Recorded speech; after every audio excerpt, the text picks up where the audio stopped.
What's up, guys? Trevor Hunter here with Dirt Bike Test. Today we are here with Jay Clark from Dirt Bike TV, and we're riding this 2024 KTM 350 XCF. Jay, obviously, he's a big project bike builder, works with a lot of companies in the aftermarket industry, and he's built up this 350 using a lot of his kind of clients' products, and he's going to tell us about it. Well, the big thing is, you notice right away, there's no orange. No orange. So I'm kind of an anti-orange guy.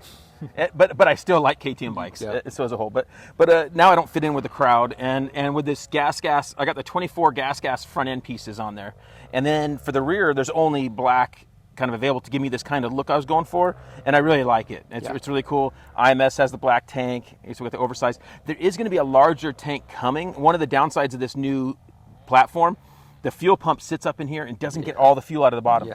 IMS is making the next generation tank is going to take the old pump that'll suck from the bottom, and it's going to be larger. So we're looking forward to that in a few months. So they're working on that. So that's something I'm looking forward to trying in the next 2 to 3 months, it looks like. So unfortunately, KTM, I kind of whiffed it on that. But you and I have talked before that when they build these bikes, they're mainly building for the moto. They're not thinking too much of off-road guys, unfortunately. And so that was one of the thoughts. For moto, the fuel pump's fine. The way it is.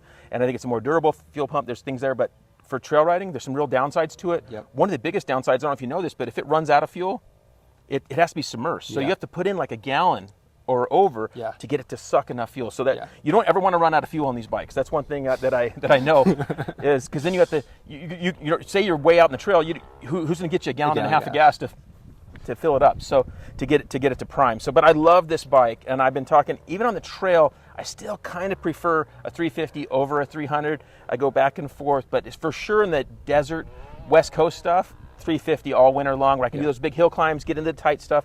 But the 300, I kind of like in the tighter mountain stuff in the summer.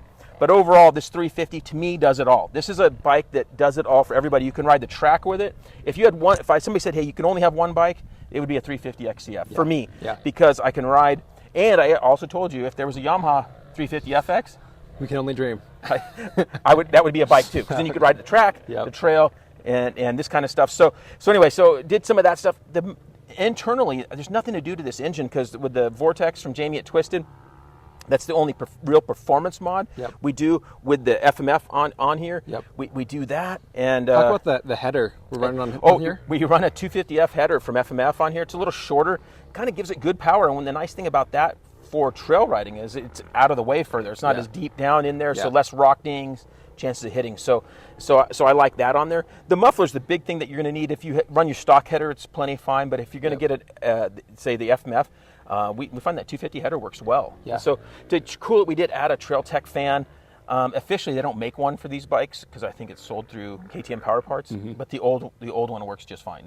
So that's a little life secret hack. If you email us, we'll give you the part number and the link to find it. But everybody goes, it's not listed for these new bikes. It's like, well, they go on just fine. And ICW helped us strengthen up the radiators. We braced those up because I don't like those huge braces because they're heavy and they vibrate more.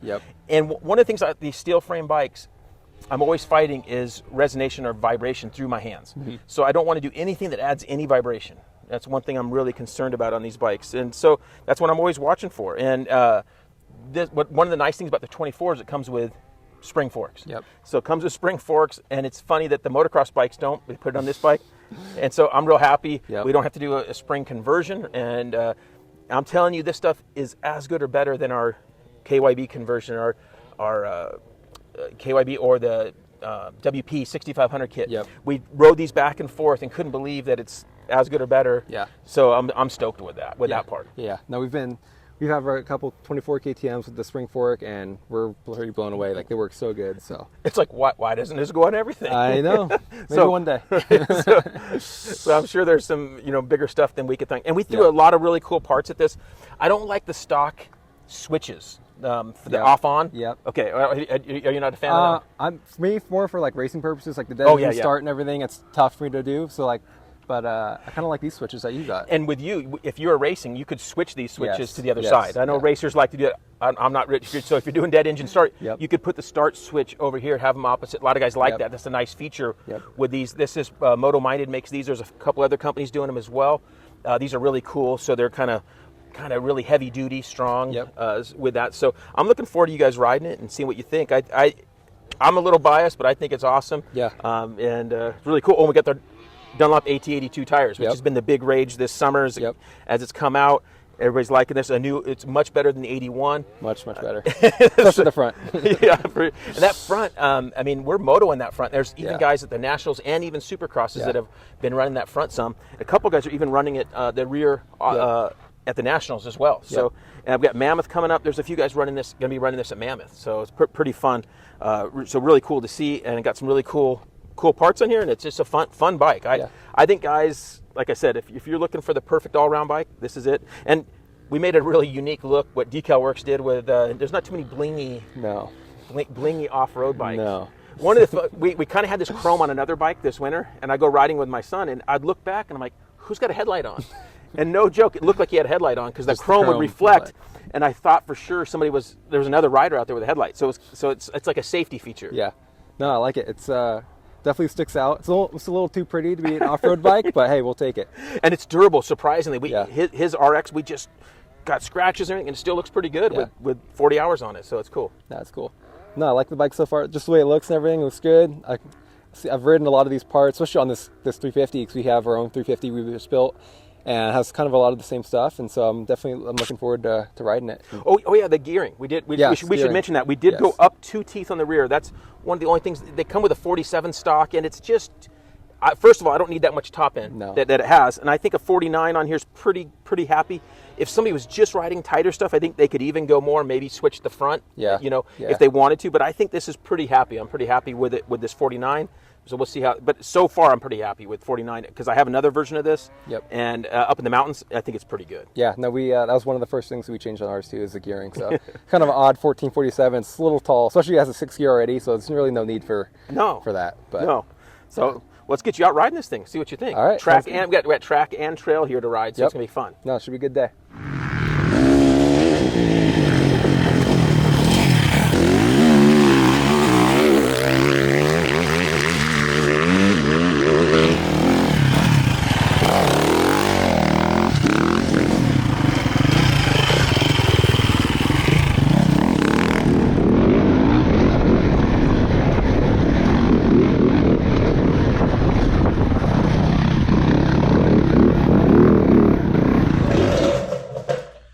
Jimmy Lewis here, just letting you know that today's video is brought to you by Yamaha. Yeah, even though we're testing other bikes, Yamaha is bringing this content. So head to your Yamaha dealer today and tell them Dirt Bike Test sent you.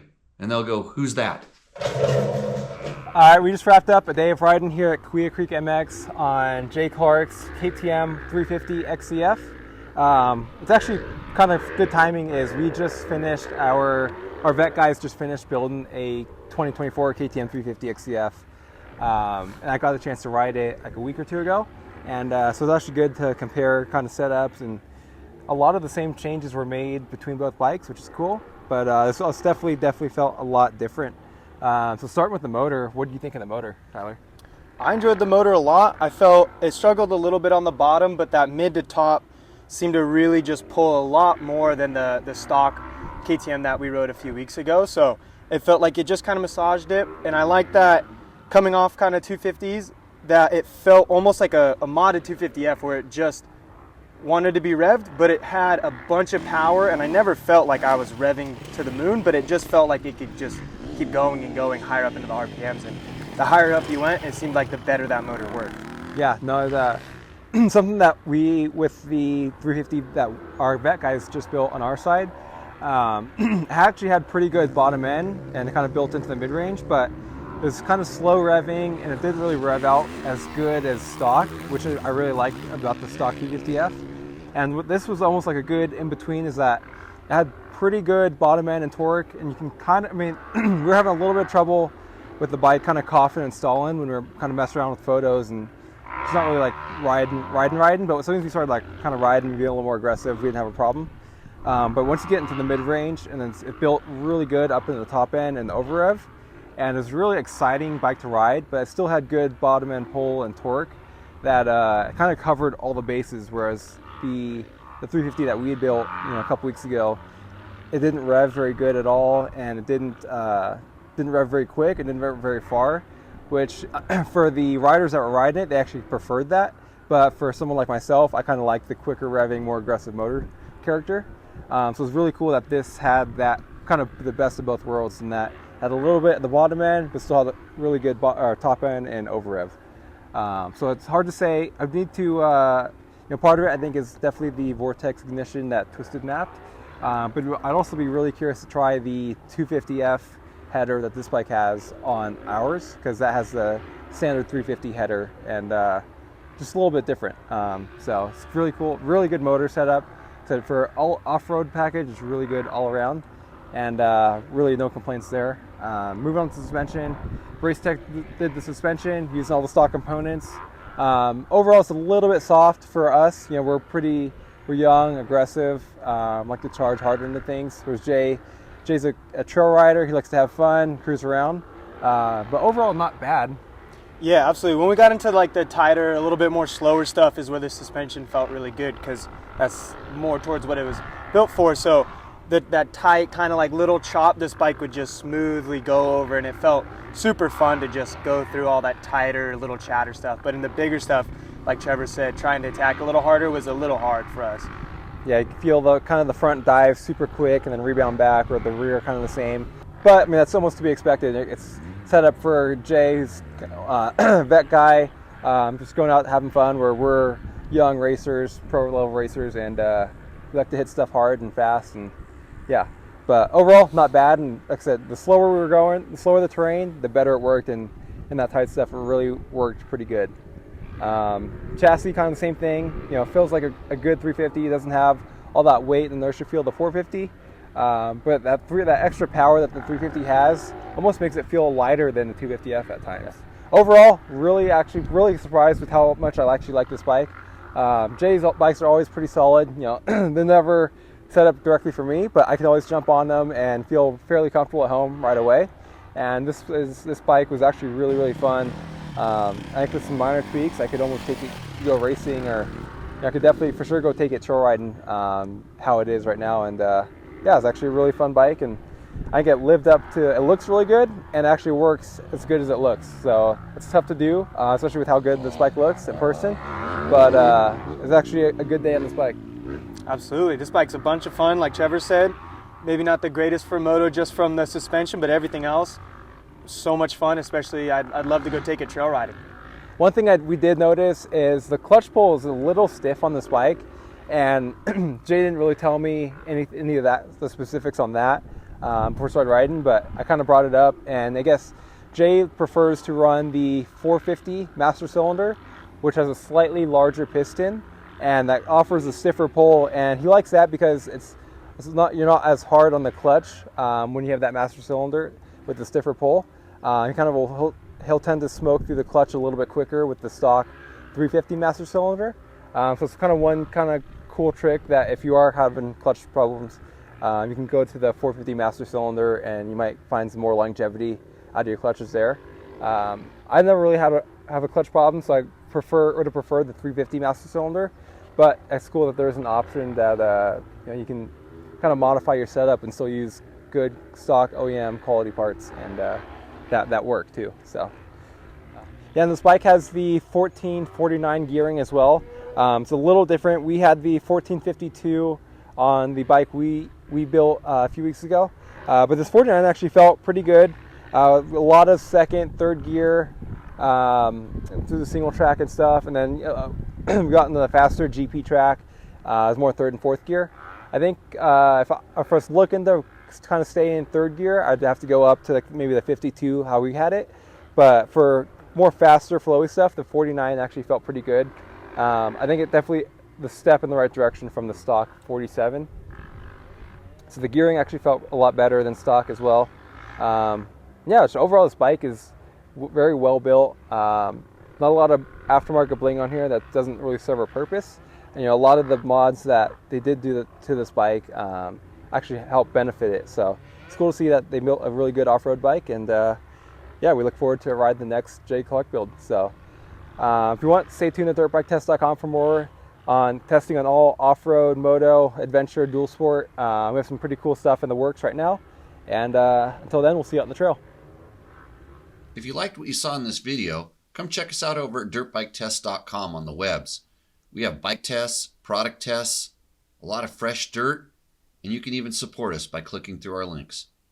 Hopefully, we'll see you out in the trail.